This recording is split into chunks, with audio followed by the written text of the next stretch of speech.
Hi guys, I hope you're all doing well and staying safe. My name is Kelly.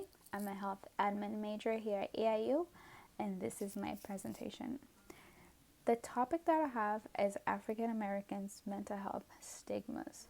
Basically, I wanted to know why these stigmas exist and how they prevent African Americans from seeking professional help. The reason why I chose this topic was because I can personally relate to it. When I was growing up, mental health wasn't really a thing. I didn't know about it, and I didn't hear anyone around me speak of it.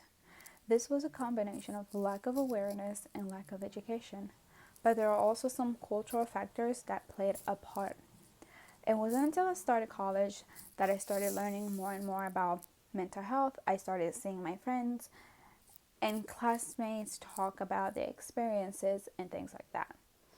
When I was conducting my studies, there were three things that I found to be really interesting. Number one was, when I conducted my survey, 100% of my participants agreed that there needs to be an increase in mental health discussions. But study have found that conversation about mental health has indeed increased. As the day goes by, many people are coming forward with their experiences and wanting to discuss more and more about it. We see this with social media influencers, with celebrities. They're even making songs about mental health now. But despite these increase in conversations, there are still stigmas that prevent African Americans from seeking professional help. Studies have found that many African Americans associate mental health problems with being perceived as crazy, weak, possessed, or simply seeking attention. The second thing that I found interesting was there is this cultural mistrust that exists between African Americans and healthcare providers. When I conducted my surveys, many participants agreed that yes, seeking professional help is a great way to tackle your mental health issues, especially therapy and things like that. However, a lot of my participants weren't really comfortable with actually going to a therapist and talking about their mental health. Many of them prefer to talk to a family member or a friend.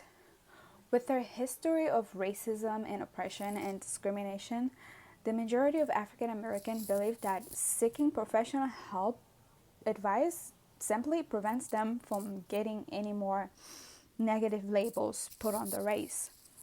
They actually feel that this protects them from further discrimination or just being perceived as something more negative. The third thing that I found was interesting was 60% of my participants agreed that churches are a great way to seek mental health help. Historically, African Americans have always used church as a place that they can find comfort and peace, but also a place to find resources.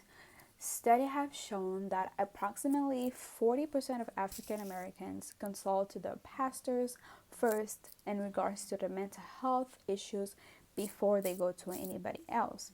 And only 10% of those that do confront their churches get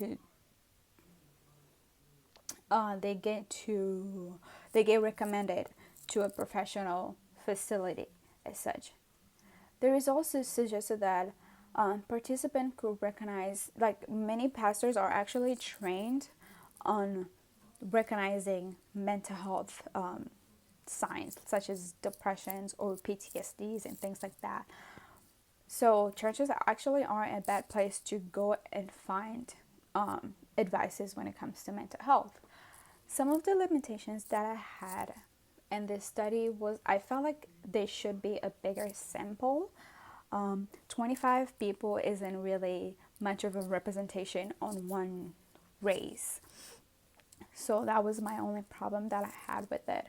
One of the interesting things that I learned while taking this class was definitely paying attention to detail. I found myself turning in assignments where I'll miss putting just a little bit of detail that was really important. That is all that I have for today. Thank you for listening. Bye.